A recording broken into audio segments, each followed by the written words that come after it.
Bismillahirrahmanirrahim. Bismillahirrahmanirrahim. Alhamdulillahirabbil alamin. La haula wala quwwata illa billah. Puji dan syukur selalu kita panjatkan kehadirat Allah Subhanahu wa taala. Sholawat dan salam selalu kita limpahkan ke junjungan kita Kanjeng Nabi Muhammad sallallahu alaihi wasallam. Wabil khusus Nabi Allah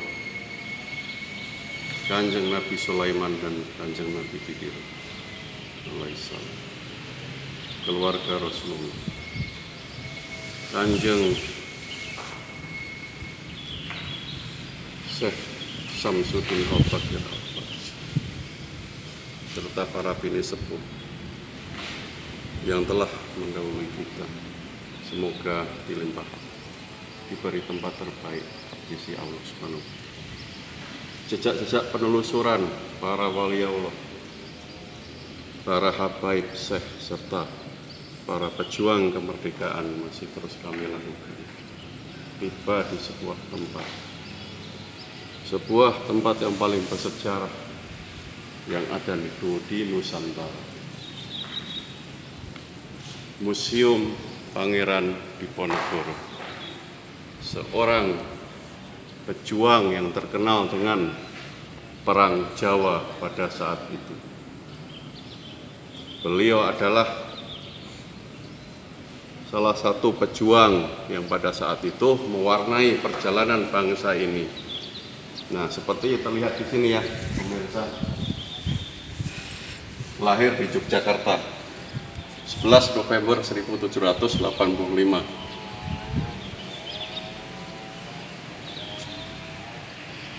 Perang Jawa, boleh kita sebut perang Sabil, membela rakyat dari kapitalisme, penjajahan kolonial. Hingga 1830 wafat di Makassar. 1855. Ya, bersama saya ya, seorang pemandu di Cagar Budaya selaku pelestari, bukan hanya sekedar menjaga tempat ini, namun lewat beliaulah para pengunjung nanti akan diberi sebuah penjelasan tentang sejarah tentang beliau. Baik, kamera silakan ya, masuk. Setelah kita diizinkan kita akan masuk ke sini. Nah, di tempat inilah sungguh tragis siasat licik dari kompeni menangkap beliau. Di tempat ya, seperti kita lihat di depan itulah, pada zaman itu Kanjeng Pangeran Diponegoro atau yang pada masa kecilnya bernama Raden Mas Bendoro Ontowiryo itu dengan penuh tipu muslihat, dengan tidak bersenjata pada saat itu ditangkap,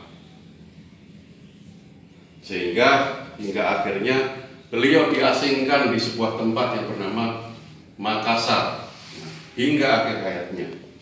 Sebuah perjuangan yang bakal membangkitkan semangat nasionalisme, kebanggaan kita sebagai anak negeri, kebanggaan saya pribadi sebagai salah satu putra atau pribumi dari sebuah kota yang bernama Kota Magelang, kota sejuta bunga, dengan 1000 situs budaya dan 1000 disebut juga kota 1000 candi. Nah, inilah Kota Magelang, pesona Kota Magelang, museum perjuangan pada zamannya. Yang mungkin nanti setelah saya hanya sekitar beberapa menit mengenalkan tempat ini, nanti untuk penjelasan singkat akan disambung dengan Bapak Naryo selaku pemelihara tempat ini. Lukisan Kanjeng Pangeran Diponegoro. Nah, ini ya, pada usia 35 tahun. Jubah beliau pada saat itu. Nah, bisa terlihat kamera? Terbuat dari ikan santung. Ya, terbuat ini. Nanti penjelasan lengkapnya Setelah ini garis besarnya aja. Nah ini kita datang ke sini hanya melestarikan, tidak boleh merusak, mengingat mengenang jasa leluhur.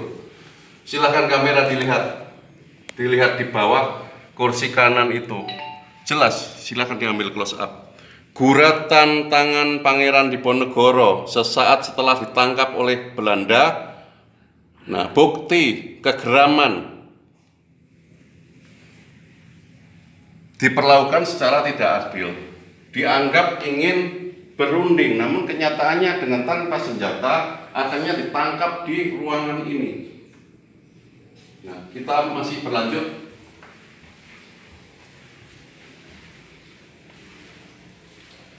Bukti sejarah perjuangan di Goa Selarong ini masih utuh,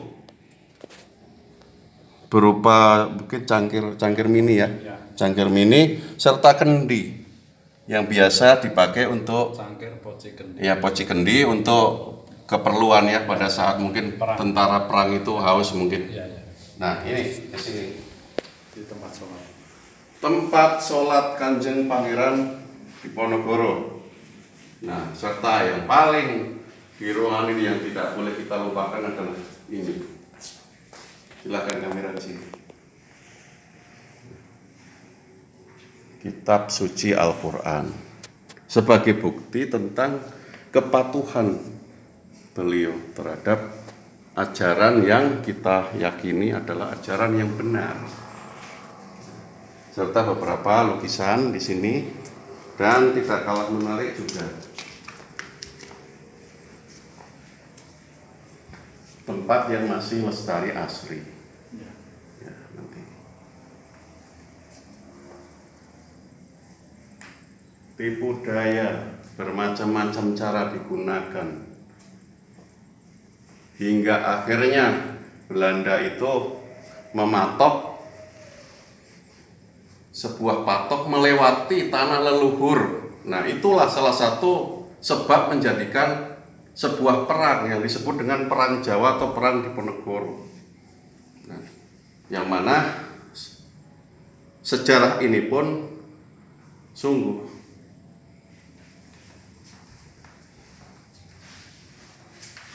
jangan sampai dilupakan oleh generasi sampai manapun. Terletak di Jalan Diponegoro, berada di tidak jauh dari pusat kota Magelang, bersebelahan dengan kantor BPK, Museum BPK Magelang. Nanti silakan para pengunjung bisa datang ke sini, mari kita buktikan tentang keluhuran perjuangan leluhur kita. Kita hormati, kita kenang, kita lestarikan, sehingga mudah-mudahan generasi yang akan datang mengenal tentang sejarah tempatnya, mengenal sejarah leluhurnya. Demikian mungkin kurang lebihnya. Untuk penjelasan lengkapnya nanti langsung disambung dengan video dari Bapak Sunaryo. Terima kasih.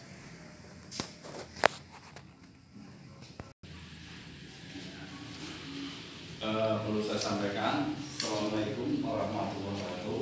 Waalaikumsalam. Selamat datang di Museum Kasuden Magelang. Saya pemandu, nama saya Sunaryo. Bila ada nanti dalam menyampaikan cerita sejarah Pangeran Diponegoro ada kekurangan segala hal, mungkin lebih efektif kalau jelas lagi, mungkin sudah lihat di YouTube, maka saya mohon maaf dan seterusnya saya menyampaikan. Terima kasih atas kunjungan di Museum Diponegoro. Akan saya sampaikan, Pangeran Diponegoro adalah putra raja ketiga dari Yogyakarta. Dia dilahirkan di Keraton Yogyakarta dari Kanjeng Ratu Manggarwati asli Pacitan, Jawa Timur, yaitu Garwaslen. Pangeran Diponegoro dibesarkan oleh neneknya di Tegalrejo, Yogyakarta. Pangeran Diponegoro oleh neneknya yang namanya Ratu Ageng di Tegalrejo, Yogyakarta, maka Pangeran Diponegoro nama kecilnya Raden Mas Ontowiryo. Setelah itu Pangeran Diponegoro disantrikan dari ujung timur sampai ujung barat. sampai jumlah tokoh ulamanya 199 tokoh ulama. Maka tidak heran kalau Pangeran Diponegoro, orang Belanda kesulitan untuk menangkap Pangeran Diponegoro sangat kesulitan karena banyak tokoh ulama yang diganti ilmunya. Begitu Pangeran Diponegoro sudah menginjak dewasa, maka dia pulang lagi ke Tegalrejo, Yogyakarta, maka berkeluarga dengan Romaningsih. Maka Pangeran Diponegoro kenapa sampai bisa perang dengan orang asing? Maka Pangeran Diponegoro sangat geram sekali melihat rakyat Indonesia dijajah oleh Belanda, yaitu adalah orang asing, Belanda, Cina, dan Eropa. Itu menurut ceritanya, itu dulu di sini itu tidak menyerang, hanya berdagang dulu awalnya. Karena dia berkuasa di Indonesia, maka dia lebih baik perang daripada untuk mengalah apa yang sudah jadi kontrakannya. Karena orang asing ini mengontrak di mana saja, jalan pun dikontrak menurut ceritanya. Maka yang dikontrak itu tidak hanya kota, sawah-sawah pun dikontrak. Maka sawah jalan itu yang menguasai orang asing. Maka kita tinggal menerima enaknya. Nah, maka orang dulu yang didolok itu maksudnya yang dibujuk itu tokoh-tokohnya dulu. Maka semuanya dulu tokohnya sudah dipegang, maka rakyat kecil sudah maka tidak heranlah kalau zaman dulu itu kesulitan makan nasi orang kampung. Sampai pakaian pun cuma saling waktu dulu itu hanya pakai tebok atau sarung bagor itu menurut cerita-cerita zaman dulu itu. Maka Pangeran Diponegoro begitu sudah menggali ilmunya dengan orang asing itu, maka Pangeran Diponegoro menggerakkan dengan tokoh ulama. Maka Pangeran Diponegoro kontak dari ujung timur sampai ujung barat. Maka dia membahas yang di Pulau Jawa, maka tidak orang di luar Jawa. Maka Pangeran Diponegoro sudah berkontak dengan tokoh ulama, dengan tokoh remaja, dengan tokoh masyarakat. Maka dia sangat didukung sekali oleh tokoh-tokohnya itu. Maka bergeraklah zaman dulu Pangeran Diponegoro menyerang orang asing itu untuk menghadang ke luar Jawa lagi. Maka Pangeran Diponegoro di zaman dulu itu tidak pakai senjata tembak, hanya pakai belati atau keris, itu pakai tombak atau pakai bambu runcing, pakai katapult, pelintang zaman dulu itu. Nah, itu menurut ceritanya hanya begitulah Pangeran Diponegoro dengan siasat di mana Belanda itu lewat, maka dia dibagi dengan lubang-lubang supaya dia jatuh tinggal nyerap saja. Maka kenapa kok sampai bisa punya senjata? Yaitu hasil rampasan dari Belanda yang membawa senjata. Maka Pangeran Diponegoro mimpin dari ujung timur sampai ujung barat. Menurut ceritanya juga di Selat Sunda, Banten itu juga mimpin perang di sana. Sudah selesai, maka Pangeran Diponegoro kembali ke Yogyakarta. Rencana mau menyerang yang di sini. Di sini ini gubernuran Belanda dibangun tahun 1810. Maka Pangeran Diponegoro mau menyerang sini. Nah, sampai bertapa di tengah Sungai Progo sana. Nah, di tengah Sungai Progo sana kudanya digencang di Metesek. Metesek itu masih ada lubangnya sampai sekarang. Itu untuk wisata biasa. Maka sebelum sampai menyerang sini, ada yang tahu, maka Pangeran Diponegoro diajak berunding. Dan jadilah Pangeran Diponegoro dengan Belanda. Maka Pangeran Diponegoro dari Yogyakarta menuju Magelang dikawal 100 pasukan dan anak istrinya. Tapi sebelum masuk di pintu gerbang, maka semuanya boleh masuk, tapi nggak boleh bawa senjata. Maka semuanya masuk sampai di arena sini. Sudah sampai di arena sini, ternyata Pangeran Diponegoro sudah dihadang dan disiapkan pasukan Belanda yang lebih dari 200. Maka terjebaklah semuanya pasukan, maka yang boleh masuk hanya Pangeran Diponegoro di arena ini. Nah, disinilah ruang rundingan dan penangkapan Pangeran Diponegoro. Ini 4 kos ini peninggalan Belanda menurut ceritanya. Yang dilenggai Pangeran Diponegoro yang duduk ini kursinya yang dilenggai Pangeran Diponegoro. Yang ada cerita bulatan tangannya itu di sebelah kanan. Nah, itu ada bulatan itu ini, nah itu bawah. Nah itu ya. Itulah karena apa marahnya Pangeran Diponegoro. Ya, karena di dalam ini hanya 3 orang. Pangeran Diponegoro, Jenderal Dekok, dan juru bahasanya Mr. Rais. Di sana ternyata yang menantang Presidennya atau gubernurnya Mr. Fal tidak datang, hanya mendatangkan Jenderal de Kock dan Mr. Rais. Maka sebelum panjang lebar menyampaikan, Pangeran Diponegoro langsung Jenderal de Kock kode suruh menangkap Pangeran Diponegoro. Maka tidak membawa senjata, langsung ditangkap di sini. Kenapa dimasukkan kemari? Karena ini dulu sama dengan itu utuh, karena banyak pengunjung yang mengambil sedikit demi sedikit, maka sampai habis segitu, maka harus dimasukkan kemari. Pangeran Diponegoro sudah itu langsung dibawa kemana? Langsung bawa ke ujung, menuju Ungaran, Semarang, Jakarta, langsung ke luar Jawa. Hanya istrinya yang mengikuti Retna Ningsih. Pangeran Diponegoro sampai di luar Jawa juga berpindah-pindah, tidak hanya satu tempat oleh Belanda. Jadi diperpindah-pindah sampai terakhir di ujung pandang Makassar. Markasnya Hasanuddin yang sudah dikalahkan oleh Belanda. Maka untuk menahan Pangeran Diponegoro sampai tiada. Di sana ditahan hanya sendirian, tidak hanya dengan Retna Ningsih. Retna Ningsih sudah dipisah. Begitu sudah meninggal, maka Pangeran Retna Ningsih dikasih tahu, akhirnya dirawat di ujung pandang Makassar dekat markasnya Hasanuddin, langsung dimakamkan di sini. Menurut cerita dari Pangeran Diponegoro, lahir sampai tiadanya di ujung pandang Makassar.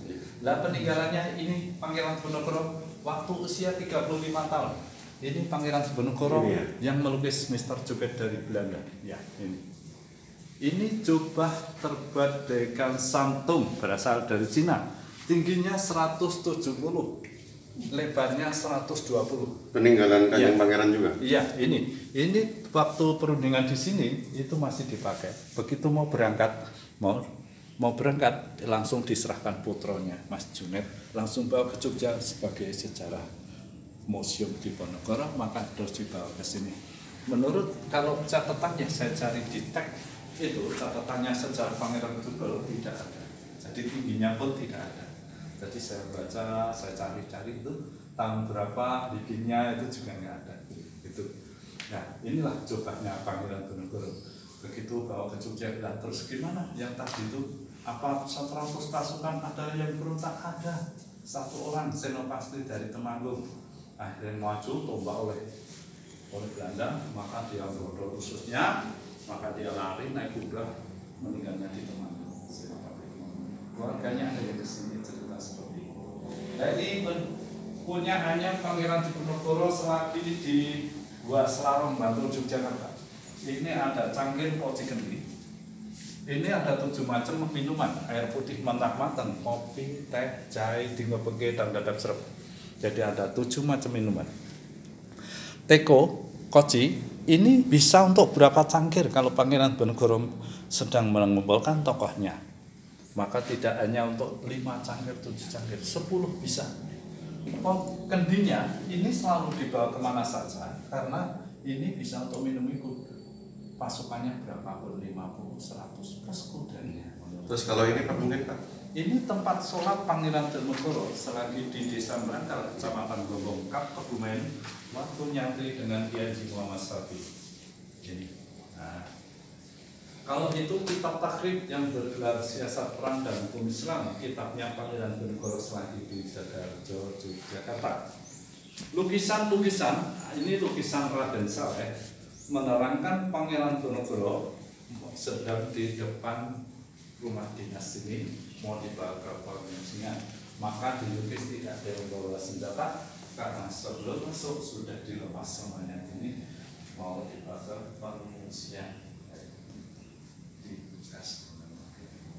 Yang di sana itu lukisan dan busuk menerangkan Pangeran Diponegoro dan perang dengan Belanda di Bukit Mengorek, ya. Yang di sebelah sana itu jubah tiruan, atasnya lukisan Hendro Jasmoro menerangkan Pangeran Diponegoro sedang naiki Kiai Gentayu sedang menyeberang Sungai Progo, karena pernah bertapa di tengah Sungai Progo yang tidak pernah kena air Progo, jadi bisa nyilat jadi 2 itu. Entah tahun berapa, mungkin besok bisa untuk wisata situ. Saya sudah sampaikan kepada Kepala Dispora untuk membangun supaya dibentuk kapal dan dikasih rumah makan, dikasih gardu pandang. Saya sudah mempunyai inisiatif seperti itu. Jadi misalnya dari sini itu mungkin pengunjung itu lihat di pertigaan itu sudah penasaran tempat pertapaan dan kehidupan dan mungkin itu mungkin besok saya sampaikan juga di begitu cerita-cerita isi Museum Pangeran Diponegoro. Dan bila ada kebutuhan dalam menyampaikan saya, mohon maaf yang besar-besarnya. Saya akhiri, wassalamualaikum warahmatullahi wabarakatuh.